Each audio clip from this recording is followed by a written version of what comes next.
সাবেক আইসিটি প্রতিমন্ত্রী জুনায়েদ আহমেদ পলক, সে অনেক তথ্য আমাদেরকে দিয়েছে, যেগুলোর ব্যাপারে আমরা তার নিজের কাছ থেকে যেমন পেয়েছি, পাশাপাশি অন্যান্য সোর্স থেকেও যেটা পেয়েছি, যে জুলাই আগস্টের এই অভ্যুত্থান চলাকালীন সময়ে ইন্টারনেট বন্ধের যে নাটক করা হয়েছিল সেটি কোনো দুর্ঘটনা ছিল না।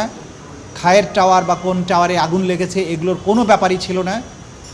সেখানে সে স্বয়ং স্বীকারোক্তি দিয়ে বলেছে বা নিজে স্বীকার করেছে যে এই ইন্টারনেট তদানীন্তন প্রধানমন্ত্রী এবং এই মামলাগুলোর প্রধান আসামি শেখ হাসিনার নির্দেশে সরাসরি প্রধানমন্ত্রীর কাছ থেকে নির্দেশনা আসার পরে তথ্য প্রতিমন্ত্রী নির্দেশ দিয়ে আইআইটি ইন্টারন্যাশনাল ইন্টারনেট গেটওয়ে, এই গেটওয়েদের একটা হোয়াটসঅ্যাপ গ্রুপ খোলা হয়।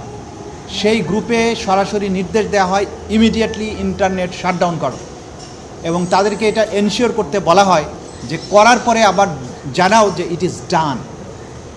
এই তথ্যগুলো আমরা বিভিন্ন সোর্স থেকে পেয়েছি, সেগুলো যাচাই বাছাইয়ের জন্য সেই সংশ্লিষ্ট আসামিকে আমরা জিজ্ঞাসাবাদ করেছি, তিনি এটা সত্যায়ন করেছেন। সুতরাং ইন্টারনেট বন্ধের মাধ্যমে জুলাই আগস্টের সংগঠিত গণহত্যাকে গোটা দুনিয়ার কাছ থেকে আড়াল করার যে আড়াল যে করা হয়েছে, এবং এটার ব্যাপারে যে মিথ্যা অজুহাত দেওয়া হয়েছে যে ইন্টারনেট কেবল লাইন পুড়ে গিয়েছিল, এটা হয়েছিল সেটা হয়েছিল, সর্বৈবভাবে মিথ্যা। সম্পূর্ণ প্রধান যে নিউক্লিয়াস শেখ হাসিনা তার নির্দেশে, তার পরবর্তী কমান্ডার জুনায়েদ আহমেদ পলকের পরবর্তী নির্দেশে এই ইন্টারনেট প্রোভাইডার যারা আছে, বিটিসিএল আছে এবং বাংলাদেশ সাবমেরিন কেবলস পিএলসি, এরাও চিঠি দিয়ে জানিয়েছে যে তারা কার কার নির্দেশে এটা বন্ধ করেছে।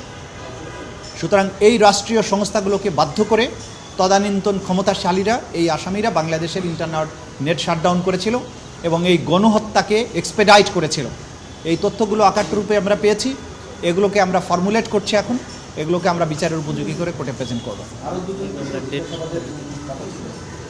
আরও দুজন বলেছি আমি, তিনজনকে আজকে জিজ্ঞাসাবাদের জন্য, একটা আব্দুল্লাহ আল কাফি, একটা হ্যাঁ, প্রত্যেকের জিজ্ঞাসাবাদ শেষে আমরা বলেছি জিজ্ঞাসাবাদ তাদেরকে আমরা যে তথ্যগুলো আমাদের প্রয়োজন সেগুলো আমরা পেয়েছি তাদের কাছ থেকে। সব কিছু হয়তো আপনাদের সাথে শেয়ার করব না, কিন্তু ইন্টারনেটের ব্যাপারটা যেহেতু অত্যন্ত গুরুত্বপূর্ণ ছিল সেটা আমরা জানানোর প্রয়োজন বোধ